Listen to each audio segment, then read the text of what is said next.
하나님 말씀 같이 보겠습니다. 사도행전 10장 22절입니다. 시작. 그들이 대답하되 백부장 고넬료는 의인이요 하나님을 경외하는 사람이라. 유대 온 족속이 칭찬하더니 그가 거룩한 천사의 지시를 받아 당신을 그 집으로 청하여 말을 들으려 하느니라 한대. 28절 같이 읽습니다. 시작. 이르되 유대인으로서 이방인과 교제하며 가까이 하는 것이 위법인 줄을 너희도 알거니와 하나님께서 내게 지시하사 아무도 속되다 하거나 깨끗하지 않다 하지 말라 하시기로. 34절부터 우리 마지막 절 같이 봉독합니다. 시작. 베드로가 입을 열어 말하되 내가 참으로 하나님은 사람의 외모를 보지 아니하시고 각 나라 중 하나님을 경외하며 의를 행하는 사람은 다 받으시는 줄 깨달았도다. 만유의 주 되신 예수 그리스도로 말미암아 화평의 복음을 전하사 이스라엘 자손들에게 보내신 말씀 곧 요한이 그 세례를 반포한 후에 갈릴리에서 시작하여 온 유대에 두루 전파된 그것을 너희도 알거니와 하나님이 나사렛 예수에게 성령과 능력을 기름 붓듯 하셨음에 그가 두루 다니시며 선한 일을 행하시고 마귀에게 눌린 모든 사람을 고치셨으니 이는 하나님이 함께 하셨습니다. 우리는 유대인의 땅과 예루살렘에서 그가 행하신 모든 일의 증인이라. 그를 그들이 나무에 달아 죽였으나 하나님이 사흘 만에 다시 살아사 나타내시되 모든 백성에게 하신 것이 아니요 오직 미리 택하신 증인 곧 죽은 자 가운데서 부활하신 후 그를 모시고 음식을 먹은 우리에게 하신 것이라. 우리에게 명하사 백성에게 전도하되 하나님이 살아있는 자와 죽은 자의 재판장으로 정하신 자가 곧 이 사람인 것을 증언하게 하셨고 그에 대하여 모든 선지자도 증언하되 그를 믿는 사람들이 다 그의 이름을 힘입어 죄사함을 받는다 하였느니라. 베드로가 이 말을 할 때 성령이 말씀 듣는 모든 사람에게 내려오시니 베드로와 함께 온 할례 받은 신자들이 이방인들에게도 성령 부어주심으로 말미암아 놀라니 이는 방언을 말하며 하나님 높임을 들음이러라. 이에 베드로가 이르되 이 사람들이 우리와 같이 성령을 받았으니 누가 능히 물로 세례 베품을 금하리오 하고 명하여 예수 그리스도의 이름으로 세례를 베풀라 하니라. 그들이 베드로에게 며칠 더 머물기를 청하니라. 아멘. 네, 할렐루야. 자, 우리 옆사람 앞뒤자우로 인사합시다. 하나님이 당신을 사랑하십니다. 네, 다시 한번 더 인사합시다. 우리는 믿음의 한 가족입니다.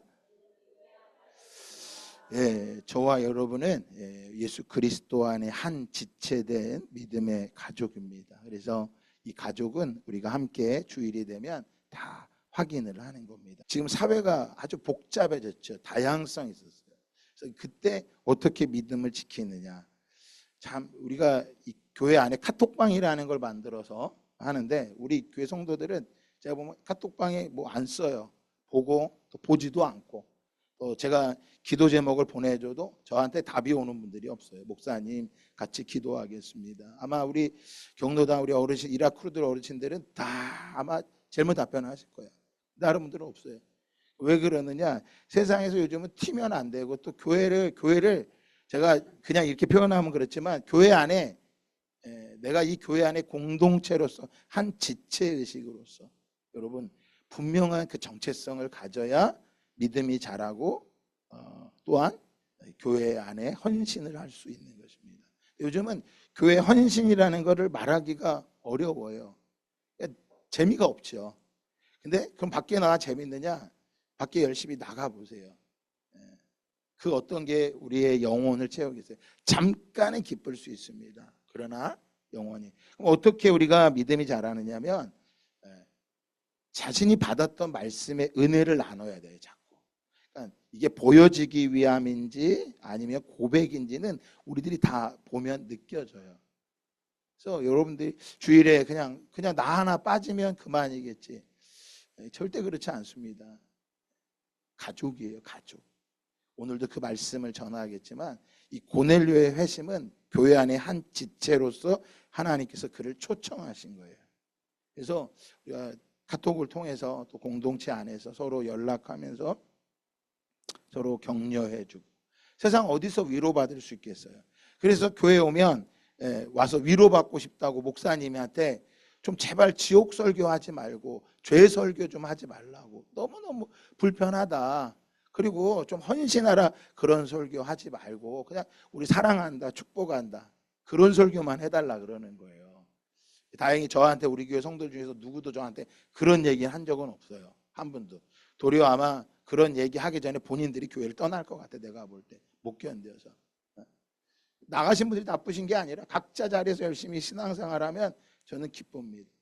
오늘 우리 안에 이 교회를 향한 그 마음, 나 하나 빠지고 그게 아니라, 또 누구 하나 빠졌을 때 궁금해하는 정도가 아니라 함께 관심 갖고 사랑하고, 그 예수 그리스도의 한 지체됨을, 특별히 우리에게는 2030 비전이 있죠. 그래서 처음 등록할 때 제가 늘 말해요. 2030년까지 당신 교회 못 나간다고. 들어올 때는 사인하면서 네 안 나갑니다 해요. 근데 기분 나쁘면 뭐예요? 힘들면 나가버리는 거야. 괜찮아요. 그래서 다음 주부터 오후 예배 때는 제가 용서라는 주제를 가지고 한 6주 정도 여러분과 함께 말씀을 나누려고 합니다. 이 용서가 되지 않으면 하나님의 역사를 보기가 어렵습니다. 우리의 삶을 가로막고 있는 게 있단 말이에요. 가로막고 있는가. 여러분, 단순히 우리가 교회를 다니고 성경을 아는 것으로 구원을 받는다고 말한다면, 오늘 말씀에 나오는 고넬료와 같은 이런 사건은, 역사적인 사건은 성경에 기록될 이유가 없다라고 하는 것입니다. 예수님에 대한 견해, 평판은요 다 다릅니다. 특별히 예수님이 사역하였던 33년 동안 공생의 사역을 하시는 그 기간에도 예수님에 대해서 다양한 의견들이 있었습니다. 그래서 예수님이 내가 누구냐고 생각하냐 물어보면 엘리야라고 말합니다. 죽었던 세례 요한이 살아났다고 말합니다. 모세라고 말합니다. 예수님을 바라보는 게 다 다른 거예요. 또 오늘날에도 예수님에 대해서 회의론적인 사람들이 많아요. 왜? 제가 참 목사라고 하는 거를 처음에 안수받을 때 너무나 기뻐하고 목사 되는 게 너무너무 기뻤어요. 자랑스러웠고. 요즘처럼 내가 어디 가서 목사입니다라고 말하는 게 어려울 때가 없어요. 왜? 하도 이상한 일들이 많이 일어난단 말이에요. 목사님들 사이에서. 그것도 그냥 혼자만 타는 게 아니라 뭐예요? 매스컴을 막 타요. 매스컴 한번 타면 매스컴에서는 아주 이때다 싶어서 교회에 대한 회의론자들이 막 교회에 대해서 어마어마하게 막 그걸 띄우고, 또 그걸 보면 난리가 나죠. 그러니까 이 교회 회의론적인, 당시 예수님 당시에도 회의론적인 자들이 있어요. 대표적인 게 사두개인입니다. 또 오늘날에도 형식주의자들이 있는 것처럼 그때 당시에도 경건의 능력은 부인하고 형식만 가지고 있는 거예요. 그게 대표적인 게 바리새인이었어요. 경건의 모양은 있지만 능력은 없어요. 내가 옛날에 뭐 선교를 뭐 얼마 동안 했고 뭐 했고 목사를 했고, 그게 중요한 게 아니에요. 항상 우리는 오늘이에요. 오늘. 그럼 회의론자들뿐만 아니라 모양만 갖추고, 또 뿐만 아니라 야, 진리가 뭐냐? 권세를 가졌지만 빌라도 총독이 예수님께 찾아와서 야, 진리가 뭐냐? 내가 너를 풀어줄 권세도 있고 너를 죽일 권세도 있는데 도대체 진리가 뭐냐? 묻는 사람도 있었고, 또 도대체 이런데 전혀 관심도 없이 그냥 살아가는 사람들이 있어요. 근데 우리가요, 신앙생활 하는데 이런 사람들을 보면 신앙이 낙심이 돼요. 이런 사람들을 보면 나도 이제 그만해야 되겠다. 선교한다고 말하지만 선교저의 잘못된 사건들을 보면 나도 선교 이제 그만해야겠다. 회의적인 마음이 든다고요. 그런 걸 보면 안 돼요. 우리의 삶도 마찬가지입니다. 우리가 의롭게 된 건 내가 착한 일을 많이 해서가 아니라 하나님께서 의롭다 칭하신 거예요. 칭의예요. 칭의. 그냥 그분이 우리한테 너는 의로워졌어, 너는 의인이야 라고 칭해 준 거예요. 이걸 신학적인 용어로 칭의라고 말하는 거예요. 이건 엄청난 거예요, 여러분. 이거 앞에 모든 고넬료도 그랬고 빌립보 감옥에 갔던 그 간수장도 마찬가지고 바울도 마찬가지고, 이 칭의 앞에 그들의 신앙은 어마어마한 거였어요. 오늘날엔 이 칭의라고 하는 감격이 없는 거예요. 칭의가 되면 끝나는 게 아니라 칭의가 이루어진 사람은 반드시 행해야 될 게 있는데 성도의 견인입니다. 따라합시다. 성도의 견인. 네. 선교하다 낙심, 나 선교 안 해. 이게 아니라 나 신앙생활, 나 이제 교회 안 가. 그런 꼴 많은데 내가 뭐하러 가? 내가 그 꼴 보려고 가는 거야? 이 사람은 칭의는 알아도 성도의 견인을 모르는 거예요. 성도의 견인은요, 버티는 견이에요. 버티고 인내하는 거예요. 그러니까 조금 힘들면 교회 예배 안 드리고 주일날 예배 안 드리고 피곤하다고 돈 번다고. 주일날 3교대, 성경에 3교대가 없어요. 그러니까 뭐 해야 돼요? 그러면 자신이 예배를 드리게 사모해야 돼요. 나한테 주일은, 이번 주일은 내가 교회를 못 가니까 내 주일은 수요 예배다. 내 주일은 금요 철야다. 내 주일은 새벽이다. 내가 반드시 지키고 가리라. 견디는 거예요. 신앙은요, 의롭다 칭해짐으로 끝나면 여러분 구원파가 돼요. 죄도 상관없는 거예요. 그게 아니라 성도의 견인이에요. 인내하는 거예요. 그거를 감리교회는 성화라고 말하는 거예요. 그래서 한 번 구원받으면 영원한 구원이 아니에요. 맞지요? 그 말이 틀리기도 하지. 맞아요. 한 번 구원의 확신을 얻은 사람은 결코 흔들리지 않는 거예요. 그래서 내가 어떤 형편에 있어서 예배를 빠지고 내가 뭐 했다고 핑계대는 게 아니야. 그 자리를 사모하는 거예요. 그거를 가르쳐주고 이루는 곳이 어디예요? 그게 바로 교회라는 공동체라는 거예요. 그래서 그 교회라고 하는 공동체를 잃어버리면 죄송합니다. 신앙을 다 잃어버린 거예요. 요즘 우리 한국교회 안에 그런 성도들이 많지요. 교회를 잃어버려서 어떤 성도? 가나안 성도예요. 가나안 성도라 그래요. 거꾸로 뭐라는 거예요? 안 나가 성도예요. 나 예수 믿지만 교회는 안 나가겠다는 거예요. 여러분, 교회를 예수 그리스도께서 세우신 거예요. 교회는 사람이 세운 게 아니에요. 이 등대교회는 제가 처음에 교회를 시작했지만 이건 제 게 아니에요. 교회는 어느 개인의 것이 아니라 이 교회는 하나님의 몸이고 하나님께 속한 곳에 모여있는 자들인 거예요. 오늘 사도행전 20장에서 고넬료의 회심은 바로 이 교회라고 하는 걸 가르쳐주고 있다라고 하는 거예요. 그래서 당시에 문제 있는 사람들을 보면서 회의를 느끼는 게 아니라 그 가운데도 그렇게 예수 그리스도도 알지 못하고 예수 그리스도를 부인하고 있는 그 거짓된 바리새인, 사두개인 수많은 사람들이 있는 가운데도 뭐예요? 믿음과 소망 가운데 이스라엘을 위로를 기다렸던 사람들이 있었다는 거예요. 그 대표적인 사람이 바로 이방인 가운데서는 고넬료예요. 유대인만 기다린 게 아니라 유대인의 회심, 다시 주님이 돌아오신 것을, 이스라엘의 참된 위로를 기다리고 있었어요. 그 중에 한 사람이 누구예요? 유대인 중에서는 사가랴와 그의 아내 엘리사벳이었어요. 세례 요한의 어머니와 아버지입니다. 또한 예수 그리스도를 잉태했던 마리아도 하나님의 위로를 기다렸습니다. 그뿐만이 아닙니다. 의롭고 경건하여 이스라엘의 위로를 기다리던 자로서 성령이 그 위에 머물러 있던 시므온이라는 사람도 있었어요. 선지자가 있었어요. 또한 여선지자 안나는요, 결혼한 지 7년 만에 남편이 죽어서 84년 동안 성전에 머물렀어. 금식하고 기도하고 성전을 떠나지 않은 거예요. 여러분, 당신은요 16살 17살이면 결혼을 할 때야. 그러면 84년 동안을 하나님의 성전에서 성도의 견인을 한 거야. 인내한 거야. 뭐가 오기를? 이스라엘의 위로를, 메시아가 오고 나면 너는 죽을 것이다. 그 말씀을 믿고 그 성전을 떠나지 않고 날마다 기다린 거예요. 누가 오면요, 아기가 들어올 때마다 그럼 이게 메시아일까 아닐까 날마다 기다렸던 거예요. 그런데 그가 뭐 한 거예요?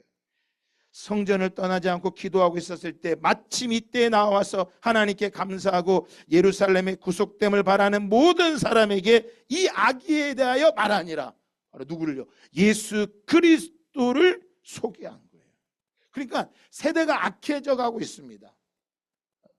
세대가 악해져. 그러면서 나는 왜 이렇게 악해? 그런 말하는 사람은요, 그 사람이 어리석은 사람이에요. 그 속에서도 누구와 같이? 사가랴와 같이, 엘리사벳과 같이, 마리아와 같이, 시므온과 같이, 여선지자 안나와 같이, 나다나엘처럼 정말 이스라엘의 위로할 자, 하나님의 위로를 기다리던 사람이 있었는데, 그때 누구도 있었냐? 고넬료도 있었고, 바로 누구예요? 우리 지난주에 말했던 에디오피아 내시도 있었다라고 하는 거예요. 여러분, 세상은 점점 악해지고 타락합니다. 거짓된 종교 지도자들이 나타납니다. 그래서 아까 우리 기도 대표 기도하신 분이 저를 위해 기도하시는데 너무 감사해요. 목사님을 판단하고 욕할 수는 있습니다. 하지만 목사를 위해 거짓된 종교 지도자가 되지 않도록 기도하는 건 달라요. 적어도 제가 거짓된 종교 지도자로 살고 싶지는 않아서 씨름하고 있다라는 걸 여러분들이 함께 기도해 주시기 바랍니다. 저를 믿어달라고 말하진 않을 거예요. 저를 믿어주세요. 제가 거짓된 종교 지도자가 아닙니다. 여러분, 그건 믿어달라고 말로 해서 되는 게 아니라 경건은요, 능력이지 말이 아니라는 거예요. 그저 믿음의 길을 멈추지 않고 견고히 끝까지 걸어갈 수 있는 것, 여러분, 그게 성도의 견인입니다. 오늘 고넬료는 바로 어떤 사람이었냐면, 이 복음의 진리를 알고자 정말로 간절히 구했던 사람 중에 한 사람입니다. 이 사람이 기도를 많이 해서 선한 일을 많이 했기 때문에 회심 사건이 일어난 것이 아니라, 그에게 있어서는 이 믿음의 진보, 다르게 말하면 이 믿음에 더 나아가고자 하는, 믿음이 거꾸로 가는 게 아니라 믿음이 전진하고 싶은 거예요. 어떤 어려운 사건이 오면 포기하고 뒤로 물러가서 옛날로 돌아가는 게 아니라 그 어려움 속에서 멈추지 않고 믿음으로 나아가고자 하는, 정말로 간절한 그 안에, 지금 이 상태로 머물러 있을 게 아니라 이 상태에서 변화되고자 하는 간절함이 고넬료 안에는 정말로 많았다라는 거예요. 그러면 고넬료는 이전에 그는 영적 상태와 인품, 삶의 모습이 어땠냐라고 하는 거죠. 회심 이전에, 예수님을 인격적으로 만나기 전의 모습인 거예요. 여러분, 여기서 말하는 건 예수님을 아느냐 모르느냐 그걸 묻는 게 아니에요. 예수님을 인격적으로 만나봤냐라고 하는 거예요. 만나느냐라고 하는 거예요. 근데 고넬료는요, 정말로 예수님을 인격적으로 만나기 쉽지 않은 위치에 있었습니다. 왜? 당시에 그는 이방인이었습니다. 복음을 들을 수 있는 기회조차도 없어요. 당시에 복음이라고 하는 건 모세의 율법과 오경에 대해서 듣는 건데, 그걸 들을 수 있는 기회도 없었습니다. 거기다가 그 사람은 군인이었습니다. 여러 가지 불편한 게, 하나님을 알고자 하는 간절함이 있었지만 그에게는 모든 환경이 어렵고 힘든 환경에 있었습니다. 그런데 놀라운 건 이 사람이 유대인으로 개종을 했다라는 거예요. 개종을 한 거예요. 그래서 참되신 유일신 하나님을 믿고 그에게 예배했던 사람이었습니다. 그래서 성경은 그를 가르쳐서 뭐라고 말하느냐? 의인이요 하나님을 경외하는 자요 유대 온 족속으로부터 칭찬받는 사람이었다라고 말하고 있어요. 그러니까 모든 환경이, 예수님을 믿기 환경이 너무나 어려운 거야. 우리로 말하면 예수를 믿을 만한 건덕지가 아무것도 없는 거야. 어떤 사람은 태어나서부터 예수를 믿는 게 모태신앙이 짜증나고 신경질 나는 사람이 있잖아. 우리 가운데도 예배 안 드리면 난리가 나니까. 그래서 모태신앙이라는 게 아주 그냥 내가 아주 이놈의 짓궂어 모태 같은 이 집에 태어나갖고 내가 일요일날 쉬지도 못하고 늦잠도 못 자고 자지도 못하고 일요일날 놀러도 못 가고 내가 여기에 와서 또 안 앉아있으면 엄마의 아버지의 잔소리 때문에 내가 이게 태어났다고 그렇게 원망불평한 사람이 있는가 하면, 반대로 신앙과 전혀 상관이 없어. 엄마 아버지도 안 믿고 근처에 교회도 없고 아무도 없어. 그런데 이 사람 안에는 진리에 대한 목마름이 있어서 고민하고 있는데, 유대교들이 믿는 하나님을 보면서 자기도 믿기를 결단한 거야. 그래서 유대교로 개종을 한 거예요. 그러니까 보통 이방인들과 이교도들과 전혀 다르죠. 근데 여러분, 기도를 하는데 이방인들도 다 기도를 합니다. 여러분, 우린 새벽 기도하는 걸 어려워하죠. 하나님이 의롭다고 칭한 게 너무나 감사해서 새벽 기도 정도는 안 해도 의로워진 사람이니까 기도를 안 해도 돼. 그러니까 기도라고 하는 게 우리만 있는 게 아니에요. 모든 종교에 다 기도가 있단 말이에요. 그래서 고넬료도 기도를 했단 말이야. 언제요? 제9시쯤에 기도해서.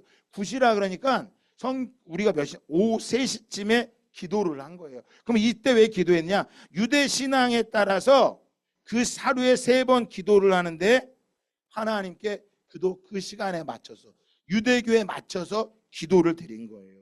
그때 하나님께서 역사하시죠. 사도행전 10장 4절에 보니까 고넬료가 주목하여 보고 두려워하여 이르되 주여 무슨 일이니까 천사가 이르되 내 기도와 구제가 하나님 앞에 상달되어 기억하신 바가 되었으니. 상달되었다. 네 기도를 하나님이 뭐 하셨다라는 거예요? 들으셨다라고 말하는 거예요. 그러니까 고넬료가 이렇게 오후 3시가 되면 기도한 건 단순히 이방인들의 기도를 따라 기도한 게 아니라 당시 유대교의 법에 따라서 뭐 한 거예요?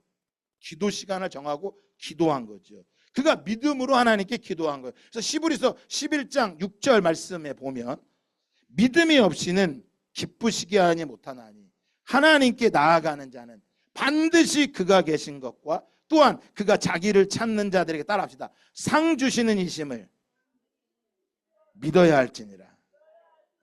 하나님 뭐 주신다고요? 네, 여러분 오늘 주님 앞에 나올 때 내게 상 주시는 이심을 믿으시기를 주님의 이름으로 축복합니다. 이거는 누가 가르쳐줘서가 아니라 자기가 믿어지는 거야. 그래서 주일이 되면 너무나 기쁜 거야. 나 오늘 주일날 교회 가서 하나님 말씀을 듣고 목사님을 통해 선포되는 말씀을 듣고 믿음의 성도들과 함께 교제를 나누고 와, 나는 교회 가는 게 너무 행복해. 이 사람이 믿음 있는 사람이야. 근데 교회 주일날만 되면 토요일쯤 되면 늦게까지 놀다가 와서 주일 아침이 되면 이놈은 모태신앙이 돼갖고 또 아침에 교회 가라고 엄마가 깨우고 아빠가 깨우고 안 나가면 수많은 구박과 핍박과 고난이 찾아오고 그 사람은 아직 뭐 하는 거야? 믿음이 어떤 건지를 모르고 있는 거예요. 그러니까 고넬료처럼 이방인도 아닌데 그 안에 유대인으로 살아가는데 기쁨이 없는 거, 신앙이 없는 거죠. 오늘 고넬료는 그래서 참된 신자고 의롭다 하심을 받은 자였다는 것을 우리는 알 수가 있는 거예요. 그런데 이방인에서 개종한 유대인의 이 고넬료에게 있어서도 뭐가 필요한 거예요? 복음이 필요했기 때문에 하나님께서는 고넬료의 기도를 뭐 하십니까? 들어주시고 고넬료에게 하나님이 말씀하여 주시는 거죠. 그러니까 여전히 자기가 선한 일을 베풀고 기도를 하고 구제하고 하나님을 경외했지만 아직 그가 하나님 앞에 완전한 의로운 신자라고 말할 수가 없기 때문에 오늘 성경에서는 이 말씀이 뭐한 거예요? 기록되어 있다라고 하는 것이죠. 구원에 대한 진리와 지식, 그게 고넬료에게 뭐한 거예요? 필요했다라는 것을 사도행전 저자인 누가는 우리에게 말해주고 있는 거예요. 그러니까 단순히 우리의 구원이, 우리의 회심이 우리의 어떤 열심으로 이루어진 것이 아니라는 거예요. 그래서 고넬료에게 있어서 뭐한 거예요? 이 일을 통해서 자신의 불완전한 상태에서 완전한 상태로 믿음의 진보를 이루기 위해서 하나님께서 그에게 뭐 하신 거예요? 나타나셨다라고 하는 거죠. 예루살렘의 구속됨을 바라보며 이스라엘의 위로를 기다리고 바로 그들이 오랫동안 유대인들이 말하는 메시아, 여러분 고넬료는 이방인이고 유대인들이 말하는 메시아는 그 메시아가 오시면 바뀐다라는 거예요. 근데 이 고넬료가 유대교 신앙이 되면서 누구를 기다리는 신앙이 된 거야? 메시아를 기다리는 신앙이 된 거예요. 구속자를 기다린다라고 하는 거예요. 근데 이게 말이 안 되는 거예요. 왜냐하면 구속자가 오면 유대교가 말하는 메시아는 어떤 메시아? 그들이 매일같이 전하는 메시아는 어떤 거예요? 야, 메시아가 오시면 저 로마를 뒤집어 엎고 뭐가 된다? 유대교라는 이 이스라엘이 세상에 가장 강대한 나라가 된다.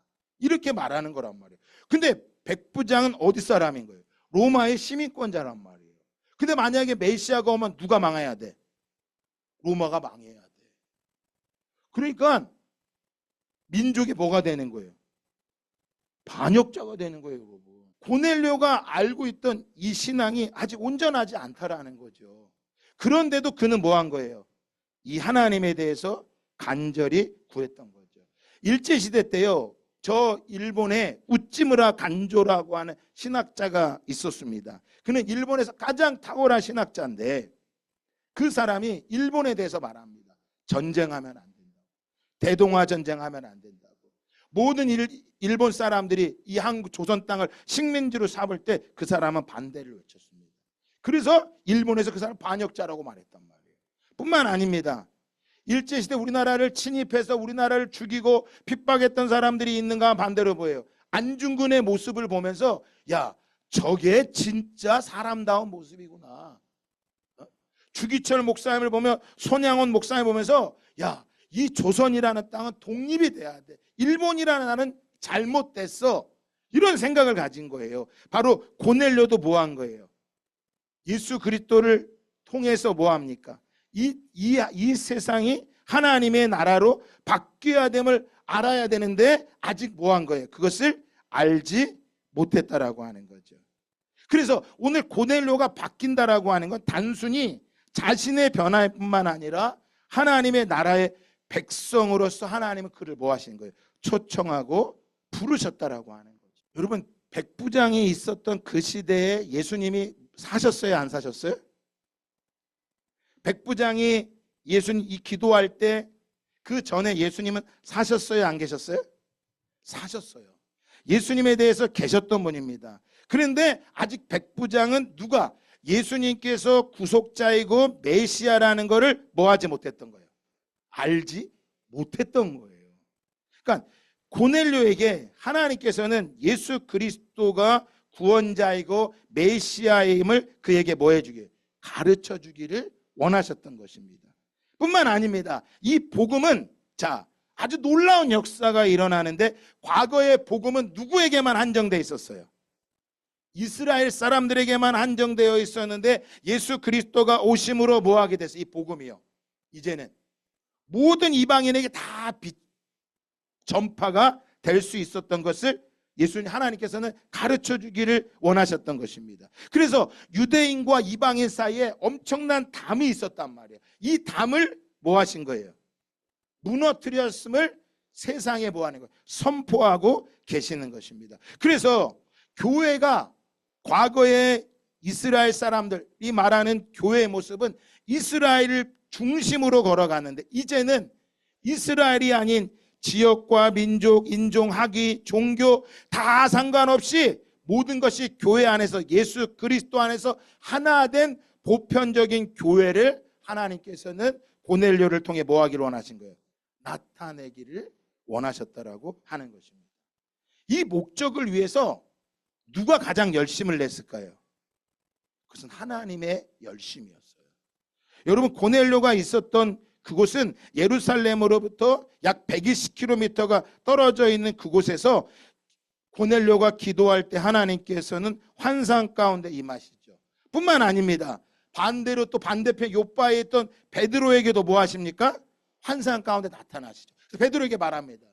베드로야, 이걸 다 잡아먹어라. 그랬더니 하나님, 주여, 그럴 수 없습니다. 속되고 깨끗하지 않은 물건을 저는 한 번도 먹어본 적이 없습니다.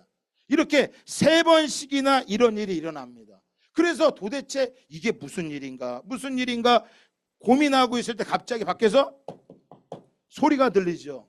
누가요? 고넬료가 사람을 보낸 겁니다. 하나님의 말씀을 따라 사람을 보냈습니다. 그래서 그 대화를 통해서 뭐 하게 됩니까? 베드로는 깨닫는 거예요. 이 환상이 단순히 먹지 말라는 환상이 아니라 무엇이다? 이방인과 유대인들이 이제 나누어진 것이 아니라 하나됨을 말하고 있구나. 이것을 뭐 하게 되는 거예요? 깨닫게 됩니다. 그리고 뭐 합니까? 고넬료를 즉시 찾아가게 됩니다. 근데 고넬료는 뭐를 받지 않는 사람이냐? 할례를 받지 않는 사람이었어요. 그런데 오늘 베드로는 뭐 합니까? 고넬료를 만나지요. 바로 뭐예요? 하나님의 목적이 성취되는 그 자리인 것입니다. 이방인과 유대인이 하나가 되는 거예요. 바로 그 하나님께서 베드로에게 보였던 환상은 정결한 것과 부정한 것을 보여주신 것은 단순히 먹지 말라고 하는 것을 말하게 하는 것이 아니라 이제 하나님 안에서, 예수 그리스도 안에서 모든 차별이 뭐하게 됐다는 거야? 사라졌다라는 거야. 이게 놀라운 것입니다. 그래서 여러분, 교회 안에 들어오면요, 차별이 없어야 됩니다. 많이 배운 사람이나 적게 배운 사람이나 돈이 많은 사람이나 적은 사람이나 똑똑한 사람이나 안 똑똑한 사람이나 성격이 좋은 사람이나 성격이 나쁜 사람이나 차별이 없어야 돼요. 그러니까 교회 예수 그리스도 안에 회복이 되면요, 저 사람은 나와 맞으니까 괜찮은 사람이고 저 사람은 나랑 다르니까 나쁜 사람이야.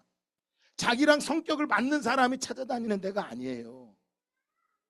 결코 뭐가 없는 거예요? 차별이 없는 거예요. 모든 사람을 모아하는 거예요. 함께하는 것입니다. 그래서 이 고넬료 회심의 사건은요, 단순히 고넬료 따로 베드로 따로 그런 사건이 아니라 하나님의 목적, 바로 이방인이나 유대인이나 모두 다 진리 안에 서야 되고 그리스도 안에서, 따라합시다, 하나가 된 것이다. 이 사건을 베드로를 통해 선포되고 있는 거야. 그러니까 여러분, 우리가 왜 선교를 해야 된다고 말합니까? 많은 사람이 선교했나 말아요. 뭐라고 말해요? 아니, 나도 문제가 많고 우리나라도 안 믿는 사람이 많은데 왜 선교지를 가야 되냐고 말한다. 착각하지 마세요. 오늘 복음을 통해서 고넬료에게 베드로를 통해 말하는 건 뭐예요? 그 복음을 듣는 데는 결코 뭐가 없다? 차별이 없다라는 거야. 그런데 저 차별이 없는데 저 튀니지 땅에, 이집트 땅에는 복음을 들을 수 있는 뭐가 없는 거야? 기회가 없잖아요. 우리는 길 가다가도 들을 수 있어. 듣다가 죄송해, 지들이 믿기 싫으니까 안 믿는 거야. 교회가 있어도 지들이 예배드리기 싫으니까 뭐 하는 거야? 안 드리는 거라고. 그리고 매일같이 하는 얘기 뭐야? 바쁘다고, 돈 벌어야 되고, 뭐 때문에 누구 때문에 한다고. 지들이 싫어서 안 드리는 거라고요. 그런데 저 열방은요, 누군가 전하러 가지 않으면 복음을 들을 수가 있는 게 없는 거야. 이 고넬료의 사건을 깨닫고 나면요, 야, 하나님의 사랑은 차별이 없는데 하나님이 나를 통해 이 일을 행하시기를 원하시는 거구나. 그러니까 내가 가거나 하다못해 뭐라도 보내는 거예요. 안 되면 물질이라도 보내고요, 하다못해 기도라도 하는 거예요. 여러분, 이제 이방인들에게도 하나님의 차별 없는 사랑이 증거가 되고 하나님의 사람인 특권을 누리는 거예요. 저와 여러분이 이 자리에 앉아 있는 것이 얼마나 큰 특권인지 우리는 잘 몰라. 저 튀니지 땅에서 우리 오후 예배 이운동 선교사의 복음을 저 말씀 전하겠지만, 저 이라크 그 쿠르드 땅에서 예배를 드리는데 얼마나 힘든지. 우리 송복음 선교사가 들어와서 거기 1년 많다가 지쳐가지고, 왜? 마음껏 소리 지르며 찬양하고 예배하고 있는 게 이게 얼마나 큰 감격인데 우리는 너무 많으니까 이걸 느끼지를 못하는 거예요. 이제 하나님의 교회는요, 보편적인 교회로 모든 나라와 민족, 인종을 막론해서 모두 다가 하나님의 진리를 보여야 된다는 거야. 들을 수 있게 되었다는 거예요. 34절 35절 읽어볼까요? 자, 34절 35절입니다. 시작. 베드로가 입을 열어 말하되 내가 참으로 하나님은 사람의 외모를 보지 아니하고 각 나라 중 하나님을 경외하며 의를 행하는 사람은 다 받으시는 줄을 깨달았도다. 여러분, 베드로가 이제 깨달았다는 거야. 무엇을 통해서요? 고넬료의 사건을 통해서 하나님께서는 외모를 보는 게 아니라, 차별하시는 게 아니라 모든 나라 중에 하나님을 경외하고 의를 행하는 사람을 하나님이 받기를 원하시는구나. 이거 앞에 베드로는 감격을 한 거예요. 근데 누가 더 감격을 했을까요? 고넬료는 더 감격을 했지. 왜? 자신은 이방인이고 도저히 나아갈 수 없는 사람인 줄 알았는데 하나님께서 준비하고 예비하셔서 이 고넬료를 통해서, 베드로를 통해 뭐예요? 교회가 선포됨을 가르쳐주고 있다라고 하는 것을 깨달은 거죠. 그래서 더 이상 뭐예요? 율법이나 어떤 행위로 구원을 얻는 것이 아니라는 거예요. 그래서 영국 국교의 신앙에는 이렇게 써 있다고 합니다. 잘 한번 들어보세요. 모든 사람이 율법이나 자기가 믿는 종교를 통해서 구원을 받는다고 말하는 자, 그래서 율법이나 자연의 빛을 따라서 열심히 살아가기를 힘쓰는 자는 모두 비난과 저주를 받아야 한다. 왜냐하면 성경은 사람들이 구원받을 수 있는 유일한 방도로 오직 그리스도의 이름만을 우리에게 제시해 주고 있기 때문이다. 예수 그리스도 외에는 뭐가 없다라는 거예요. 구원이 없다라는 거죠. 고넬료의 신앙은, 오늘 고넬료가 오늘 믿음으로 선 것은 어떤 자신의 열심으로 된 것이 아니라 하나님의 계시된 말씀으로 이방인의 신앙에서 유대교의 신앙으로 개종을 했는데, 하나님께서는 여기서 머무르는 게 아니라 어떤 걸로요? 참된 기독교인으로, 그리스도인으로 회심하기를 하나님은 원하시기 때문에 고넬료에게 환상 가운데 뭐 하신 거예요? 나타나셨다라고 하는 거예요. 그러니까 오늘 우리에게 있어서 내가 모태신앙이야, 그걸로 끝나는 것이 아니라, 내가 예전에 예수를 몇 년 믿었어, 그걸로 끝날 것이 아니라 진짜 내 안에 그리스도인으로 참된 회심이 되어서 차별이 없는 놀라운 하나님의 사랑 안에 머물러 있느냐라고 하는 것입니다. 이것을 오늘 바울은 뭐 하십니까? 오늘 베드로는 뭐 합니까? 그들에게 복음으로 전하고 있다라고 하는 거예요. 자, 고넬료는 이전에요, 구제와 기도를 하면서 열심히 했었습니다. 그런데 그 열심이 구원의 믿음의 열매가 되는 것은 아니라는 거예요. 그것들이 고넬료에게서 괜찮은 신앙, 사람들에게 보일지 몰라도 그게 전부가 될 수 없다라고 오늘 베드로는 그들에게 다시 한번 복음을 전하게 되는데, 자, 이것만 전하고 마치도록 하는데, 복음 안에는 뭐가 담겨져 있어야 되냐? 예수 그리스도가 누구인지, 그리고 예수 그리스도가 어떤 사역을 하셨고 그분은 어떤 사명을 우리에게 맡겨주셨는지가 오늘 36절부터 43절까지 잘 나오는데, 이걸 좀 보고 마치도록 하겠습니다. 36절 한번 같이 한번 읽어볼까요? 시작. 다시 다 같이요. 자, 36절 읽어봅시다. 시작. 주 대신 예수 그리스도로 말미암아 화평의 복음을 전하사 이스라엘 자손들에게 보내신 말씀. 자, 베드로는 예수님을 뭐라고 말하고 있어요? 띄워주세요. 그냥 만유의 주 대신 그리스도를 선언하고 있어요. 예수님은 나사렛에 오신 그런 분이 아니라, 그렇게 나사렛에서 오신 그것은 예수님이 낮아진 모습을 이야기한 거지, 사실은 어떤 거냐? 만유의 주, 이 세상을 구원하실 분이시고 화평의 복음을 우리에게 말씀해 주신 분이시다. 그냥 우리가 믿는, 알고 있는 예수님이 나사렛에 오신 갓난아기로 오셔서 33년 동안 살다가 죽으신 그 정도 분이 아니라 이 세상을 창조하신 이 세상의 만유의 주인이 되신다. 그러면 이 나의 주인도 누구라는 거야? 예수 그리스도라는 거죠. 그러니까 나의 주인이 예수 그리스도가 주인이신데, 그분이 나사렛 예수로서 낮아지셨다면 저와 여러분도 어떤 모습으로 살아야 돼요? 낮아지는 거죠. 낮아지는 사람은 함부로 판단하고 욕심 부리지 않습니다. 욕심을 부린다라는 자체가 여러분 뭐한 거예요? 낮아짐이 없는 거예요. 만유의 주를 모르는 거죠. 또한 그분은 38절 같이 한번 읽어볼까요? 자, 시작. 하나님이 나사렛 예수에게 성령과 능력을 기름 붓듯 하셨음에 그가 두루 다니시며 선한 일을 행하시고 마귀에게 눌린 모든 사람을 고치셨으니 이는 하나님이 함께 하셨습니다. 여러분, 예수님에게는 사명이 있으셨죠. 어떤 사명이요? 하나님께서 나사렛 예수에게 성령과 기름을 물 붓듯이 부으셔서 성령으로 충만하시는 사역을 할 수 있도록 우리에게 보여 성령을 부어주시는 신적인 사명이 있었단 말이에요. 구약의 어떤 인물도 이런 사역을 하지 않았단 말이에요. 예수 그리스도만이 성령과 능력을 기름 붓듯이 받으셔서 마귀의 일을 멸하셨다고 말씀하고 계시는 거예요. 그러니까 그분의 삶은요, 어떤 삶이었어요? 마귀에게 속고 마귀에게 붙잡힌 삶이 아니라 마귀에게 뭐예요? 눌린 사람을 고쳐주시는 삶을 사신 것이 예수님의 사역인 거예요. 오늘 저와 여러분도 뭐 해야 돼요? 이 마귀에게 눌려있는 삶이 아니라 마귀의 자유해지는 그 은혜는 뭐 하는 거예요? 그리스도인으로 회심할 때 역사가 일어나는 것을 믿으시기를 주님의 축복합니다. 39절 또 읽어봅니다. 시작. 우리는 유대인의 땅과 예루살렘에서 그가 행하신 모든 일의 증인이라. 그를 그들이 나무에 달아 죽였으나. 여러분, 예수님은 놀라운 신적인 능력을 행하셨지요. 유대인의 땅과 예루살렘에서 그가 행하신 모든 일에 내가 증인이라.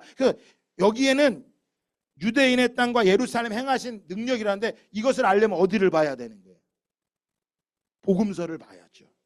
그러니까 단순히 이것만 보면 예수님이 큰 일을 행하셨대, 이 정도지만 성경은 그렇게 기록해놨지만 베드로는 뭐 하는 거야?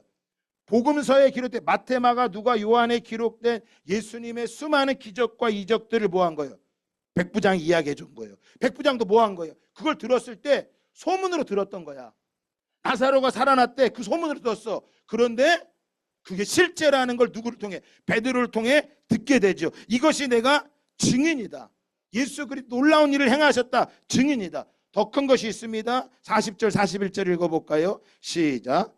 하나님이 사흘 만에 다시 살아서 나타내시되 모든 백성에게 하신 것이 아니요 미리 택하신 증인 곧 죽은 자 가운데서 부활하신 후 그를 모시고 음식을 먹은 우리에게 하신 것이라. 베드로는 뭐합니까? 계속해서 예수님이 부활하셨고 살아나셨고 내가 그의 증인이고 나는 그 사명을 이루기 위해 살아가고 있다. 내가 그거 증언이다. 내가 그와 함께 먹었다. 여러분, 우리가 매일같이 말씀을 읽어야 됩니다. 왜 말씀을 읽자고 말할까요? 그들이 바로 증인이기 때문인 거예요. 말씀이 없으면 결코 증인의 삶을 살 수 없는 것입니다. 오늘 다시 한번 회심의 자리로 돌아가시려면 말씀 앞에 돌아가시기를 주님의 이름으로 축복합니다. 43절 읽어볼까요? 시작. 그에 대하여 모든 선지자도 증언하되 그를 믿는 사람들이 다 그의 이름을 힘입어 죄사함을 받는다 하였느니라. 바로 뭐예요? 마지막으로 베드로는 복음의 본질을 이야기하죠.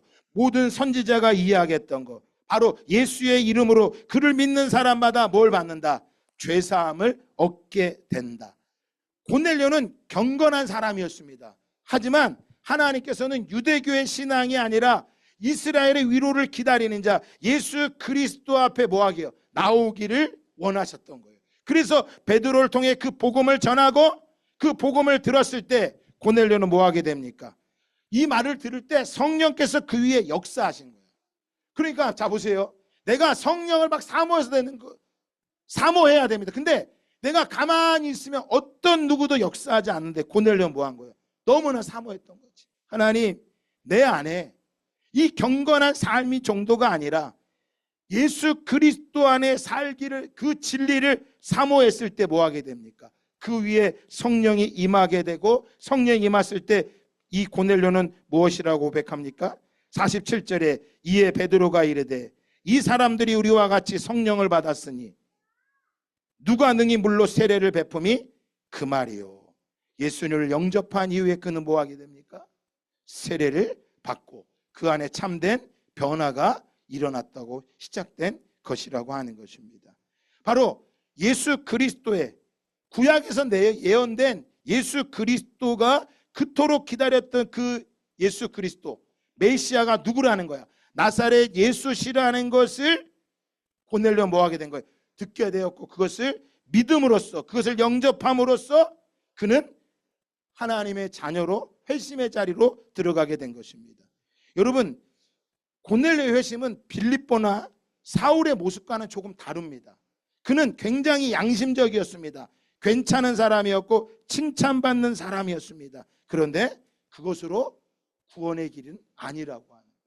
양심적이고 착하고 괜찮아서 복종을 잘해서가 아니라 오직 누구로만이요?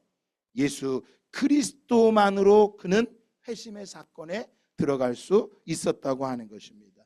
이것은 이제 더 이상 유대인에게만 국한된 것이 아니라 유대인, 이방인, 누구나 모든 사람들이 복음을 듣기만 하면 뭐 하는 거예요? 하나님의 구원의 자리에 들어갈 수 있는 놀라운 사건이기에 사도행전에서 10장 한 장에 걸쳐서 고넬료 사건을 길게 기록하고 있는 거예요. 이것은 단순히 고넬료 한 사람이 아니라 하나님께서 구원의 문을 모든 민족에 열어준 회심의 사건을 기록하고 있는 것입니다. 오늘 저와 여러분을 이 거룩한 자리에 초청하신 거. 왜? 저와 여러분은 히브 유대인들이 아니잖아요. 원래 우리는 이방인이었어. 그런데 하나님께서 구원의 문을 열어주심으로 뭐한 거예요? 그 자리로 들어가게 된 거예요. 이건 전적인 하나님의 은혜인 것입니다.